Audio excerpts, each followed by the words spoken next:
Jade, yung ating pinapakita ngayon sa araw na ito ay kahapon Colgate at ngayon ay itong Crest.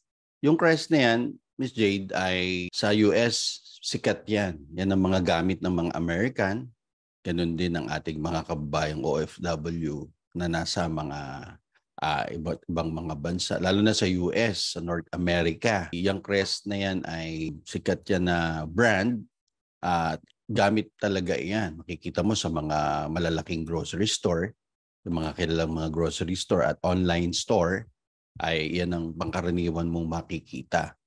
At iba-iba yung kanyang mga flavor din dahil meron yan yung Pro Health Advance, Radiant Mint, Deep Clean, tapos yung iba pa na iba-iba rin ng mga sizes na makita mo yung price difference, Ang laki pala nung diferensya ng yan bang pinapakita mo, local store nagbebenta ng imported?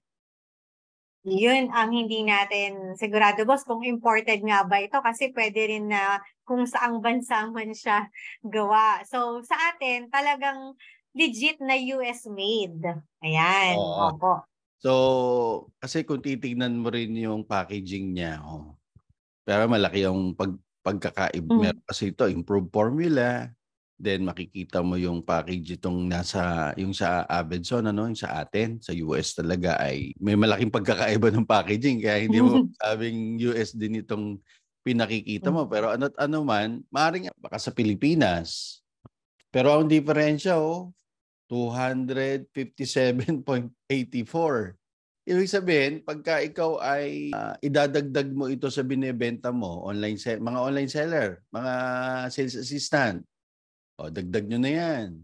Kasi 241 lang ang presyo niyan. 499 sa iba. Tapos may sobra ka pang point 3. Nakita mo ba yung Opo. may Yes po. sobra ka pang 0.3 ounce. No. Kasi isa 3.8 ounce eh. Etong sa atin 4.1 ounce eh. US pa yan. So may 0.3 ka pa na sobra. So kahit ipantay mo pa yung yung presyo niya 499, lamang ka pa rin kasi mas mataas, mas marami itong Crest 3D White na Radiant Mint din, parehong-pareho. Ano pipiliin mo sa dalawa? Siyempre doon ka sa sa US. Abenson. Opo.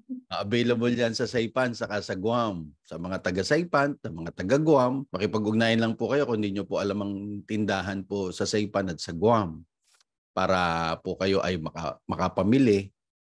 Kung nakikita ninyo, mas mababa yan kaysa sa mga grocery store na binibilan po ninyo ay punta lang po kayo sa Dededo, sa may Compadres Mall, sa Bazaar 1. Makikita nyo naman, yan ay katabi ng First Hawaiian Bank sa Dededo.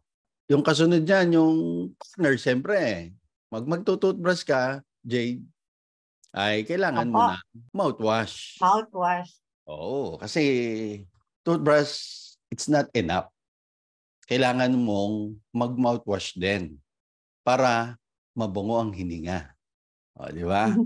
Para pagtabi mo sa asawa mo, Jade, uy, hindi amoy lumad ba yun? Lalo na pag kumain ka ng malansa o yung mga seafoods, kailangan mo talaga ng scope. Ayan, ano yan ng Christian eh. So, makita mo yung diferensya rin, Sa dollars, ang difference niya, $11. Parehong 16.9 ounce. Desang ka pa. Di ba? So, kung ikaw Tama. pala ay Opo. magbebenta nito, online seller ka, magbebenta ka ng Crest na toothpaste, tapos magbebenta ka rin ng scope, bibili yung consumer o yung buyer mo ng toothpaste, makikita niya rin na meron ka ring mouthwash.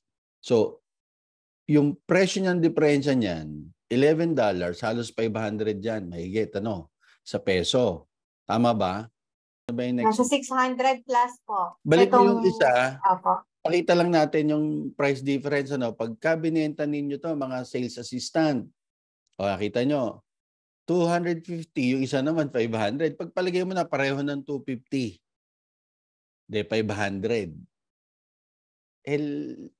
Araw-araw ginagamit yan, nakakaubos. Siguro yung 4.1 ounce, mauubos siguro yan ng 2 linggo, no, Jade? Wala po kasi dito ganyang kalaki ay boss na Oo, pero owns. So, pagpalagay hindi mo ko siya na, i-compare mo matansya. dun sa mga ginagamit nyo Opo. sa ounce. De, Opo, mga pwede kang umubos yan 2 linggo kung ilan kayong sa pamilya. Di ba? Maliban na lang kung madalang madalang ang toothbrush. Sa gabi lang. Okay? Bago lang pumasok sa opisina. Kasi kailangan. Pero pag sa bahay na, hindi na, nakakalimutan na. So, pag nakakalimutan, tumatagal. Pero pagka naalala, ay, nga pala, anniversary namin. No. Toothbrush din pagka may time. De, 2 weeks. Pagpalagay mo 2 weeks, nauubos. And then, dalawa pa lang ganyan ang kailangan mo na 4.1 ounce sa isang buwan. O, di sa isang pamilya, ganun. Ilan ba yung iyong mga buyer, no, na target mo? Sa location mo lang, ang dami. Di ba?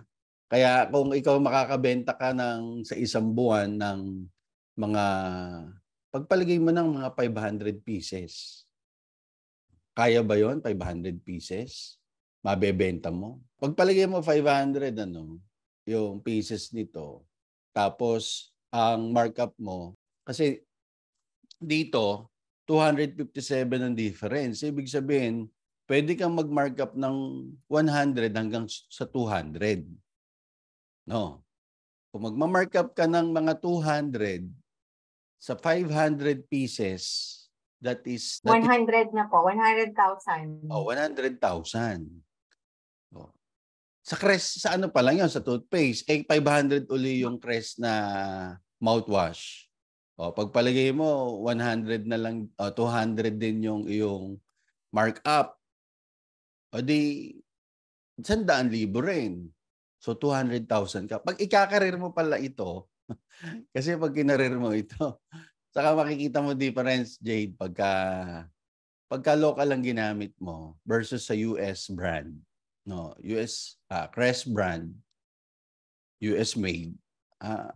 Nako, talaga masasabi mo, iba pala talaga ang standard ng US. Yun yung sinasabi kong nakaraan eh. Pagka meron talaga silang sinusunod na standard. Pag hindi ka sumunod sa standard at nangati ang bibig mo, yari ka sa mga consumer na mga Americans.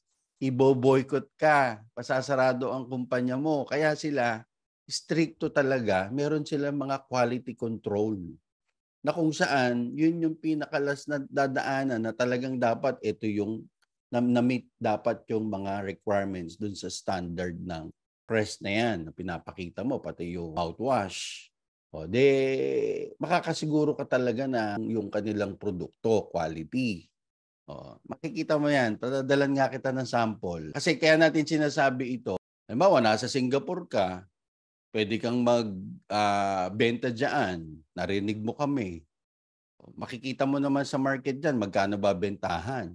Compare mo na, $4.25. Difference din na $2 kung $6.25 dyan sa inyo kasi US brand. Alam mo na, kukontakin mo kami, papadala namin sa iyo, mabebenta mo ngayon kung ikaw ay online seller. Ang kasing mga grocery item, yan po yung mga consumable kung saan ay nauubos lagi.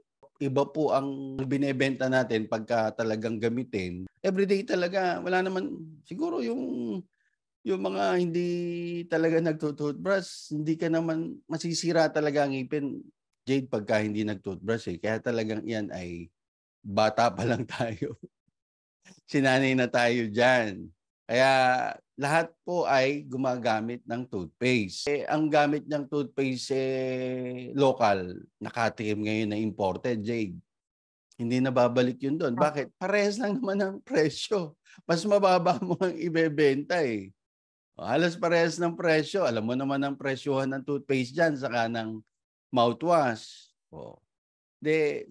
pagka ikaw nakapag-establish ka ng binebenta mong mga toothpaste at mouthwash, sa'yo nakukuha yung mga kapitbahay mo, yung sa community mo, sa loob ng subdivision, sa mga subdivision, kung mapapasok mo, alam mo yung digital marketing, gagamitin mo lang naman yun ipopost mo lang, ayan, price comparison sa peso, ipakita mo mismo yan, i-post mo yan.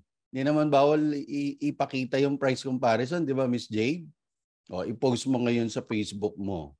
O, maraming bibili sa'yo. O, pag bumili na yon, umpisa na yon. Kaya pagka nabilang ka na, kumita ka na ng naka 500 pieces ka, 500 din yung isa, 200,000 na pala yun. Grabe na ito. Daan-daan libo pala kita, Opo. toothpaste pa lang.